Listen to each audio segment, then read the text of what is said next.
Okey, assalamualaikum semua. Hari ni kita bersama dengan Hamdi Motor Abedi. Dia pomek, dia buka workshop Hamdi Motor dekat Kelantan. Tapi bukan kita nak promo Hamdi Motor ini. Kita nak suruh dia bawa kita tengok makam Tok Janggut. Nak bawa dia makam Tok Janggut. Jom Abedi. Jom kita masuk dekat. Okey, jom. Okey guys. So ni lokasi kat mana ni Abedi? Di Kampung Pasir Pekan Hilir, Tumpak Kelantan. Tumpak Kelantan makam Tok Janggut. Okey, jom kita masuk. Memang tak berkunci lah Siapa-siapa boleh masuk Abedi ya? Siapa mari tu boleh terus masuk lah. Okey, baik. Assalamualaikum warahmatullahi wabarakatuh. Okey, tuan-tuan dan perempuan semua yang tengok video ni, jangan lupa like, komen dengan share. So anda boleh mai tengok sendiri makam Tok Janggut di sini nanti ziarah. Dan bolehlah sedekahkan Al-Fatihah untuk arwah. Okey, lepas dah masuk pintu tu, dia ada pintu lagi masuk sini. Tak berkunci lah, anda boleh masuk lah. Assalamualaikum warahmatullahi wabarakatuh. Okey, sinilah dia ada bumbung sikit kat sini. Kemudian ni lah batu nisan Tok Janggut yang anda boleh tengok. Haji Mat Hassan bin Panglima Munas. Ayah dia nama Panglima Munas. Lahir 1853, meninggal pada 24 bulan 5 1915. Itu pada umur 62 tahun. Okey Abedi. Abedi boleh cerita sikit tentang Tok Janggut ni? Tok Janggut ni dia asal dari Kampung Pasir Putih. Okay. Sejarah dia melawan British. Sebab British nak mengenakan cukai untuk rakyat Kelantan masa tu. Dia macam lebih kurang lawan mak kilau juga Macam mak kilau lah. Kes cukai sebenarnya. Kes cukai. Okey.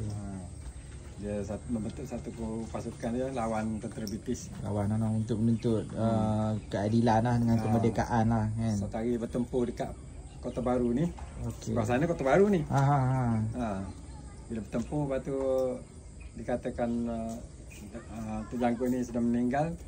Lepas tu diharap oleh orang kampung bawa ke sini dan tanam ke bumi di Kampung Pasir Pekan Hilir lah. Ke bumi di sinilah. Okey. Itulah cerita sedikit pejuang Melayu kita di Kelantan. Okey, anda boleh tengok dia tulis Pahlawan Melayu Kelantan. Haji Mat Hassan bin Munas. Tok Janggut 1915. Okay. So siapa yang tengok video ni, kita mohon sama-sama sedekahkan Al-Fatihah buat Tok Janggut lah. Semoga rohnya dicucuri rahmat. Tapi ada satu cerita mengikut daripada cucu dia. Cucu dia? Cucu dia ada di Kelantan ni? Ada cucu dia. Yalah, dia pun baru lahir 172 tahun dulu. Dia meninggal pada tahun 62, baru 1915. So ada anak dan cucu dia, betul ya? Mengikut kata cucu dia lah, dari satu sumber tu kata patutnya Tok Janggut ni meninggal dikebumikan di Macang. Oh, ni macam makam dia sahaja. Ni makam. Kemungkinan ni satu penyamaran untuk elak daripada British lah. Dia kan nak kata dia ada meninggal lah, maknanya dia tak buru lah. Macam mak kilau dia menyuruh kan tu. Ya orang dia mati tua sebenarnya. Mati tua. Sebenarnya dia perang tak mati. Dia bukan mati dibunuh oleh British, tak ada. Untuk mematikan identiti dia supaya tak diburu. Supaya dia menggerakkan lagi caturan untuk melawan British lagi apa semua. Jadi orang declare dia macam dah meninggal. Jadi buat macam makam palsu contohlah kan. Kalau mengikut cerita cucu dia tu. So betul lah macam mak kilau lah. Sebenarnya mati tua. Sebenarnya. Dia orang hebat. Pahlawan zaman kita dulu, pahlawan Melayu ni hebat. Memang susah nak bunuh mudah-mudah. Susah. Mana boleh pergi perang tiba-tiba syahid di medan perang macam tu kan. Betul. Dia punya ilmu tu. Ilmu dia kebal dulu. Ilmu macam-macam ilmu kan. Bukan kebal pakai ilmu syaitan, tak ada. Dia orang ni dia sangat ni lah. Alim macam ulama. Allah bagi dia punya ilmu perang dia tu. Bagi dapat karamah. Ya, karamah betul-betul. So apa-apa pun memang sekarang memang dah tak ada dah lah Tok Janggut. Dah lama dah kan. So keturunan dia ada 600 sekarang. 600 keluarga sekarang. 600 keluarga? Oh, anak cucu cicit tu dah 600 orang ada di bumi Kelantan ya, no? Kelantan. Alhamdulillah. Mungkin pada satu hari nanti kalau kita boleh ziarah ahli keluarga dia, seronok juga. Mungkin dapat lihat tinggalan senjata dia ke apa semua ke kan. InsyaAllah. Okey. Terima kasih Abadi. Sama-sama. Siapa nak tahu Abadi, itulah macam cakap, abang ipar saya dia buka workshop di Kelantan ni.